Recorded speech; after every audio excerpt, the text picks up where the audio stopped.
राघवेंद्र हमारे साथ जुड़ गए हैं आजमगढ़ से, हमारे संवाददाता, उनसे हम अधिक अपडेट लेते हैं। राघवेंद्र, क्या कुछ जानकारी है आपके पास इस वक्त? वोटिंग कितनी हो गई है और कितने उत्साह के साथ वोटर निकल रहा है अपने घर से? राघवेंद्र। बिल्कुल परागी, आजमगढ़ की 10 विधानसभा पर सुबह 7 बजे से ही नियमित रूप से आज सुबह ही लोग पहुंचे हुए हैं। पहले उन्होंने मतदान किया और फिर जलपान किया है। सबसे खास कि इस आजमगढ़ की अगर पूरे समीकरण की बात की जाए तो अब तक समाजवादी पार्टी का एक बड़ा गढ़ आजमगढ़ को माना जाता है। आजमगढ़ की 6 विधानसभाओं पर साल 2017 में सपा का कब्जा हुआ था। बसपा की 3 सीटें रही थी और 1 बीजेपी के खेमे में गई थी। तो कुल मिलाकर 10 सीटों में अगर औसतन देखा जाए तो सपा का ग्राफ एक बढ़ता हुआ दिखाई दिया था। इस बार भी 2022 के चुनाव में समाजवादी पार्टी ने पूरी ताकत झोंक दी है अपने गढ़ को बचाने के लिए। हालांकि भाजपा एक बड़ी सेंध लगाना चाहती है। पूर्वांचल के कई सारे मुद्दे हैं जिनको उठाया है बीजेपी ने, चाहे वह काशी कॉरिडोर की बात की जाए या मुख्यमंत्री योगी आदित्यनाथ का चूंकि सटा हुआ जनपद गोरखपुर है, अयोध्या में भव्य राम मंदिर के निर्माण सहित तमाम सारे ऐसे मुद्दे हैं जिनको भी आजमगढ़ की जनता को भारतीय जनता पार्टी के कार्यकर्ताओं द्वारा बताया गया है, समझाया गया है। साथ ही इसके अलावा आजमगढ़ की जो उपेक्षित जनता है, चाहे वो यहाँ के युवा हो, उनके रोजगार को लेकर के भी तमाम सारी बातें की जा रही है। फिलहाल हमारे साथ यहाँ के रहने वाले लोग हैं, इन्होंने वोट दिया है। सबसे पहले हम कहेंगे कि हमारे दर्शकों को आप वोट दिखाएं, निशान दिखाएं, या वह निशान है जो आप मत का प्रयोग करके आए हैं।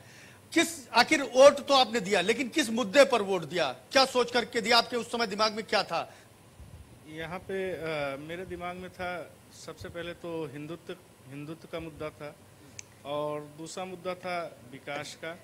जो आजमगढ़ के जिले में अभी तक सपा का ही ये बाहुल्य क्षेत्र माना गया है और हमेशा सपा के ही विधायक रहे हैं, एक बार केवल बसपा का रहा है। लेकिन रही बात विकास की, तो विकास बहुत ही कम, जिस स्पीड से होना चाहिए उस स्पीड से विकास नहीं हुआ है।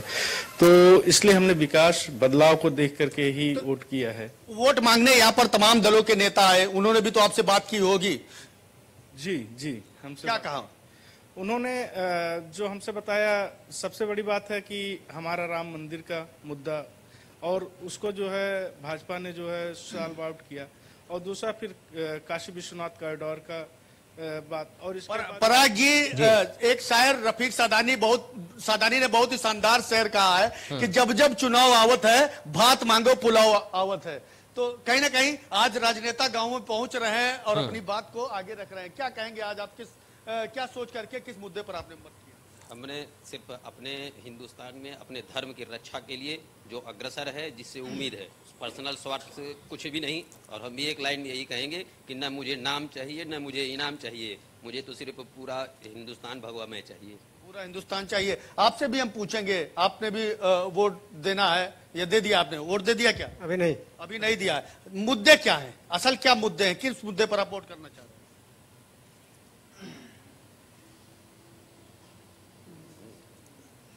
विकास का मुद्दा है, रोजगार का मुद्दा है, बच्चे पढ़ाई करें, हॉस्पिटल अच्छा बने, रेलवे स्टेशन बने, क्या मुद्दे हैं?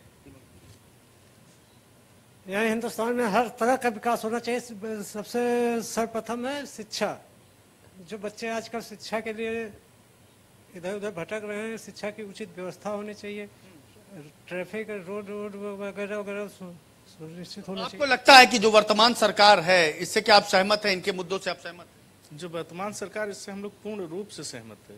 और यहाँ पे पूर्णतः भाजपा की सरकार बनने वाली है उत्तर प्रदेश में, और अतरौलिया विधानसभा की। ये तो वक्त बताएगा, अभी तो जल्दबाजी है कहना कि यह सरकार किसकी बनेगी। लेकिन फिलहाल यहाँ पर लोग विकास के मुद्दे और वर्तमान जो सरकार है उनकी नीतियों पर भी, हालांकि एक तबका ऐसा है जो वर्तमान सरकार पर लगातार आरोप भी लगा रहा है, उनके कामों में कमियां दिखा रहा है, और कहीं ना कहीं अपने अन्य मुद्दों को लेकर के सुबह 7 बजे से ही वोट डालने का काम कर रहा है। राघवेंद्र, एक फैक्टर और है, स्थानीय प्रत्याशियों को लेकर क्या रुख लोगों का है? क्योंकि पार्टी का एक मुद्दा होता है, स्थानीय प्रत्याशी भी मैटर इसमें करते हैं। लोगों के मुद्दे तो अपने होते हैं, लेकिन स्थानीय जो प्रत्याशी हैं उनको लेकर लोग क्या कुछ कह रहे हैं?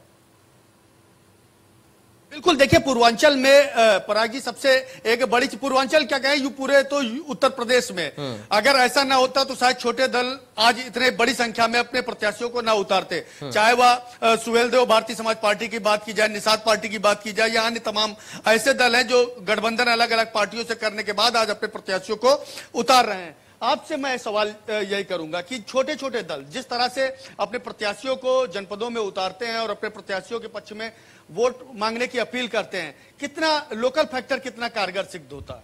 लोकल फैक्टर तो यहाँ पे क्योंकि यहाँ पे जातवाद का मुद्दा रहा है, जातगण जो छोटे नेता हैं उनसे उनके जात के लोग जुड़े हुए हैं, तो इस वजह से फैक्टर तो है यहाँ पे। और फैक्टर रही बात, लेकिन हाँ जो जैसे यहाँ पे हमारे निषाद पार्टी से लड़ रहे हैं प्रशांत सिंह जी, तो उनके साथ भाजपा से जुड़े हुए काफी लोग गठबंधन होने की वजह से कहीं ना कहीं सहूलियत मिल रही है। निषादों का भारी बहुमत में जो है मतदान हो रहा है भाजपा की तरफ। एक तरफ लोकल फैक्टर और दूसरी तरफ अगर कोई गठबंधन किसी बड़ी पार्टी के साथ हो रहा है तो निश्चित उसका लाभ मिलता दिखाई देता है। जी जी जी बिल्कुल, उसका लाभ पूर्ण रूप से मिल रहा है। और इसके बाद राजभर जी, ओपी राजभर जी अगर तो ये मुद्दे कह रहे हैं कि मेरे आप किसान हैं, किसान के मुद्दे की अगर बात की जाए तो सरकार तमाम सारे बड़े दावे करती रही है अब तक। इस बार चुनाव की बात की जाए तो किसानों पर कितना बड़ा असर पड़ेगा? किसानों का तो हर तरह से किसान के लिए तो हर चीज ठीक ठाक चल रही है, लेकिन खाली काफी सुविधाएं मिली हैं, बस उसको हैंडल करना चाहिए। आपसे भी यही सवाल, किसान के मुद्दे पर अगर बात की जाए तो अब वर्तमान सरकार कितना सही साबित हो रही है या फिर कुछ और विकल्प? विकास किसान के हित में तो ये सरकार बराबर कुछ न जो हो सकता है, चाहे वो खाद की समस्या हो, चाहे बीज की समस्या हो, लगातार सिर्फ एक मुद्दा और रह गया, किसान सिर्फ। ठीक है राघवेंद्र, लौटेंगे हम आपके पास।